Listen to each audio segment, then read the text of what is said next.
Hello, good morning students.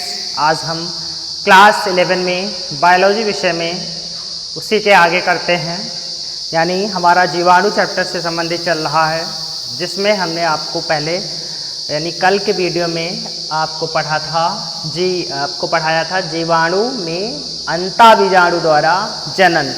आज उसी के आगे पढ़ते हैं कोनोडिया तथा चल बीजाणु द्वारा जीवाणु में जनन। ये जीवाणु में जनन की अलैंगिक विधियां हैं, ठीक है। तो आइए सबसे पहले कोनोडिया द्वारा बाइकोनोडिया यानी कोनोडिया द्वारा जनन समझते हैं क्या होता है। देखिए क्या है, कोनोडिया तो एक संरचना होती है और उसी कोनोडिया की संरचना के माध्यम से जो है नए जीवाणु की उत्पत्ति होती है। तो कोनोडिया जो तंतुमय संरचना है वो स्ट्रेप्टोमाइसीस प्रजाति के जीवाणु में उत्पन्न होती है और उसी कोनोडिया के द्वारा एक नए जीवाणु का जन्म होता है। देखिए वही सिस्टमैटिक ढंग से यहाँ पे 2 लाइन में बताया गया है। ये जनन की विधियाँ ज़्यादा प्रचलित नहीं हैं, इसलिए इनके बारे में जो है बहुत कम डिटेल में देते हैं, इतना डिटेल नहीं होता है इसका। और साथ में जो है कम प्रचलित होने के कारण और कम जातियों में ये जनन होता है, यानी कुछ ही प्रकार के जीवाणुओं में इस प्रकार का जनन होता है। फिर भी हम पढ़ते हैं क्योंकि हमारे पाठ्यक्रम में निर्धारित है। देखिए, कुछ तंतुमय जीवाणु जैसे स्ट्रेप्टोमाइसीस में कुछ जीवाणु समान रचनाएं श्रृंखला में बनती हैं, यानी स्ट्रेप्टोमाइसीस में कुछ बीजाणु समान रचनाएं श्रृंखला में बनती हैं। यानी एक कोनोडिया जो है एक तंतुमय संरचना होती है और उसमें क्या है कि समान यानी बीजाणु समान रचनाएं श्रृंखला में बनती हैं, जिन्हें कोनोडिया कहते हैं। ये स्ट्रक्चर बनाया छोटा सा और इस स्ट्रक्चर में समझते हैं। ये आपका स्ट्रेप्टोमाइसीस प्रजाति की जो है जीवाणु में कोनोडिया की संरचना है। कोनोडिया देखिए क्या बना रही है, समान रचनाएं, वो भी एक श्रृंखला में निर्मित कर रही है और श्रृंखला में निर्मित करने के बाद यानी कुछ बीजाणु बनाती है। तो ये बीजाणु बनकर के यही श्रृंखला में ऐसे निर्मित होती है इस कोनोडिया रचना के द्वारा से। ये देखिए कोनोडिया है और ये श्रृंखला में गोल समान संरचनाएं निर्मित हो रही हैं और इन्हें हम कोनोडिया कहते हैं, जिन्हें कोनोडिया कहते हैं। आपस में भी लिखा हुआ है, प्रत्येक कोनोडिया एक नए जीवाणु को जन्म देता है। तो देखिए क्या है कि यही कोनोडिया की संरचना है। आगे आकर के ये एक इसमें से बड़ा कोनोडिया दिखाया गया है, कोनोडिया की संरचना। और इस कोनोडिया के द्वारा यहाँ पर जब ये कोनोडिया आता है तो डीएनए इम्प्लीकेशन होता है, डीएनए का द्विगुणन होता है और उससे क्या होता है, एक न्यू कोनोडिया की संरचना निर्मित होने लगती है। ये नया एक कोनोडिया इस संरचना से निकल रहा है और अगले स्टेप में एक पूर्ण विकसित या जनक कोनोडिया दिखाई दे रहा है।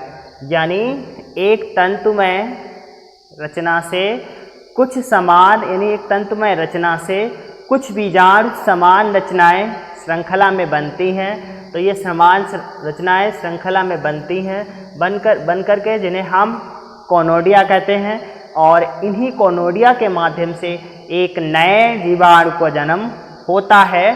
तो ये जो कोनोडिया है ये आगे आकर के एक बड़े आकार में दिखाई दे रही है और यहाँ पर क्या होता है, डीएनए इम्प्लीकेशन हुआ, डीएनए का द्विगुणन और नई जो है कोनोडिया विकसित होने के लिए यानी क्या वृद्धि करना प्रारंभ कर देती है और जिससे अनुकूल परिस्थितियाँ पा करके जिससे क्या हुआ कि एक नए कोनोडिया का जन्म होना प्रारंभ हो गया और अगले स्टेप में क्या हुआ, जनक के समान एक नई कोनोडिया विकसित हो गई।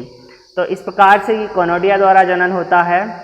कुछ खास नहीं है, 2 लाइन में याद रखना है कि कोनोडिया एक तंतुमय जीवाणु जैसे स्ट्रेप्टोमाइसीस में उपस्थित होती है, जो कुछ बीजाणु जिसमें यानी कुछ बीजाणु समान रचनाएं श्रृंखला में बनती हैं, जिन्हें कोनोडिया कहते हैं और इन्हीं कोनोडिया के द्वारा एक नए जीवाणु का जन्म होता है।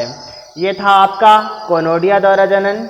इसके बाद हमारी दूसरी हेडिंग है चल बीजाणु द्वारा, यानी ऐसे बीजाणु जो चलने में समर्थ हों उनके द्वारा जनन, यानी बाई जूस्पोरस चल बीजाणु द्वारा या बाई जूस्पोरस के द्वारा जनन।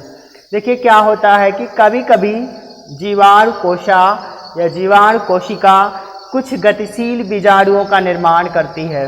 इसमें भी कुछ खास नहीं है, ये याद रखना है कि अनुकूल परिस्थितियां पाकर के किसी विशेष प्रकार की जीवाणुओं की प्रजाति में जीवाणु कोशिका कुछ गतिशील बीजाणुओं का निर्माण करती है जो नई कोशिकाओं को जन्म देते हैं, यानी कुछ गतिशील नई कोशिकाएं निर्मित होती हैं। और यह विधि बहुत ही कम देखी गई है, मतलब कुछ खास नहीं है, इसमें 2 लाइन में ही बताना है। जब आपको चल बीजाणु जैसा हेडिंग है, हेडिंग से ही समझ में आ रहा है चल बीजाणु द्वारा जनन कि बीजाणु ऐसे होंगे जो चलने में समर्थ होंगे, तो लिख बताएंगे कि कुछ विशेष प्रकार की जीवाणुओं की प्रजातियों में जीवाणु कोशिका क्या करती है, कुछ गतिशील बीजाणुओं का निर्माण करती है और इन्हीं गतिशील बीजाणु के द्वारा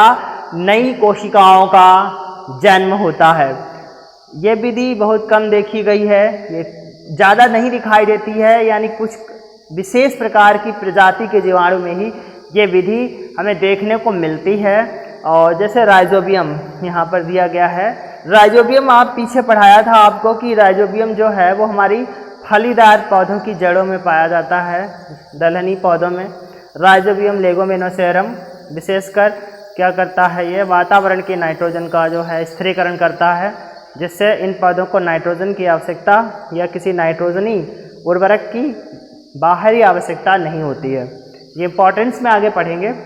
हालांकि हम यहाँ पढ़ रहे हैं जीवाणु द्वारा जनन, जीवाणु में जनन, तो चल बीजाणु द्वारा पढ़ रहे थे बाई जूस्पोरस, तो चल बीजाणु द्वारा फिर वही एक बार देख लेते एक लाइन में कि कभी कभी या चल बीजाणु द्वारा जनन में कि किसी विशेष प्रकार की प्रजाति के जीवाणु में कभी कभी जीवाणु कोशिका चलने वाले या गति करने वाले बीजाणुओं का निर्माण करती है और इन्हीं बीजाणु के द्वारा कई नई कोशिकाओं या नई कोशिकाओं का जन्म होता है।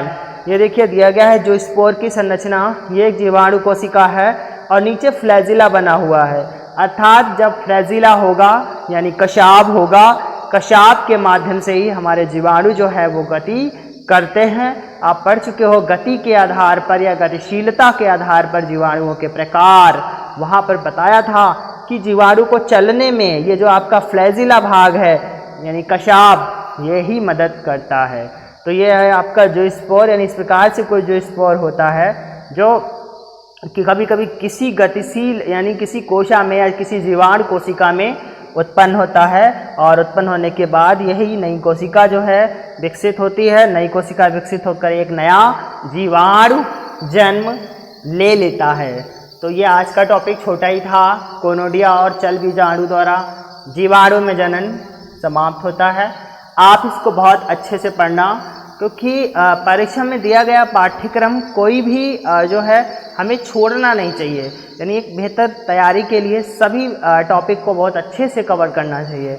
इसी हिसाब से आप इसको भी बहुत अच्छे से पढ़ना और आज का टॉपिक समाप्त होता है।